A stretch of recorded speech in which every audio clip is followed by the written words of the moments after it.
करीब 1 महीने पुरानी बात है। मैं शिमला के इंदिरा गांधी मेडिकल कॉलेज की नई ओपीडी बिल्डिंग के फर्स्ट फ्लोर में था। वहाँ से मुझे टॉप फ्लोर यानी 12th फ्लोर पर जाना था। लिफ्ट आई, मैं लिफ्ट में चढ़ा।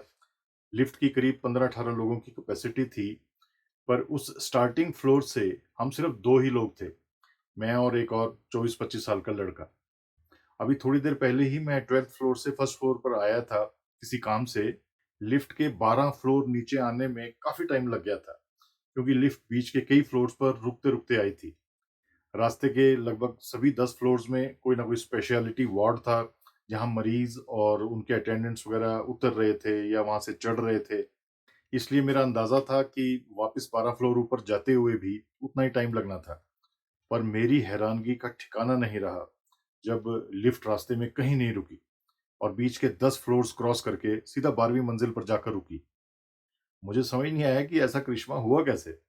ऑफ कोर्स मेरा टाइम बच गया था, पर सरप्राइज़ तो मैं था, क्योंकि ओपीडी टाइमिंग्स अभी चले हुए थे, हॉस्पिटल्स में मरीज़ों की भीड़ थी और ऐसा हो ही नहीं सकता था कि 1 से 12 फ्लोर्स के बीच में किसी को लिफ्ट की ज़रूरत ही ना पड़ी हो।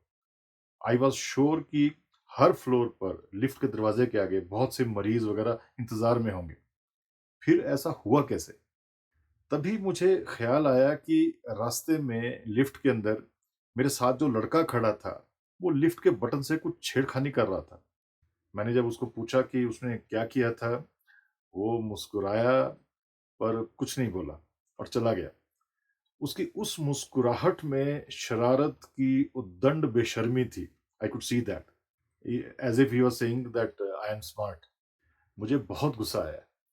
ठीक है, मैं जल्दी पहुँच गया था, पर उन मरीज़ों का क्या, जो बीच के 10 फ्लोर्स पर इंतज़ार कर रहे थे और अब उनको और इंतज़ार करना पड़ेगा।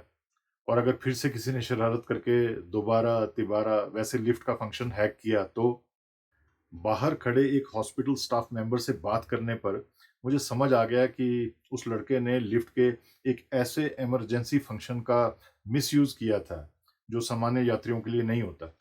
जो सिर्फ़ इमरजेंसी सिचुएशंस के लिए होता है, जब किसी मरीज़ की लाइफ़ एंड डेथ कंडीशन हो और उसको तुरंत कहीं लेके जाना हो, रास्ते के फ्लोर्स पर लिफ्ट को ना रोकना हो।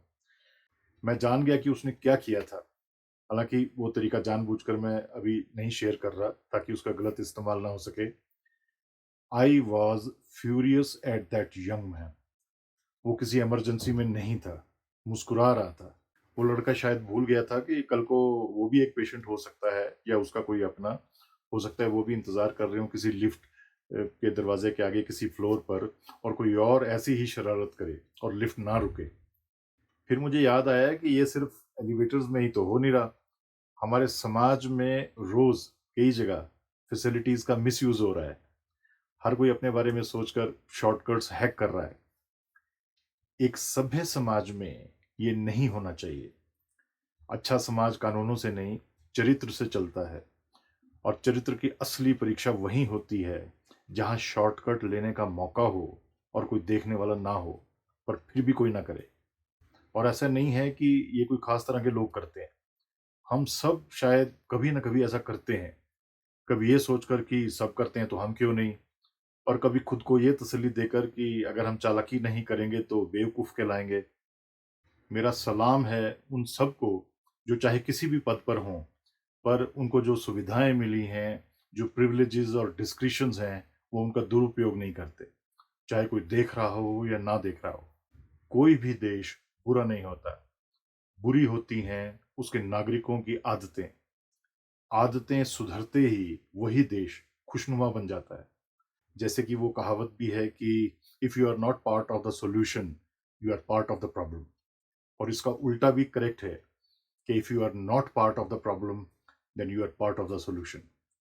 Thank you so much for your time. God bless you.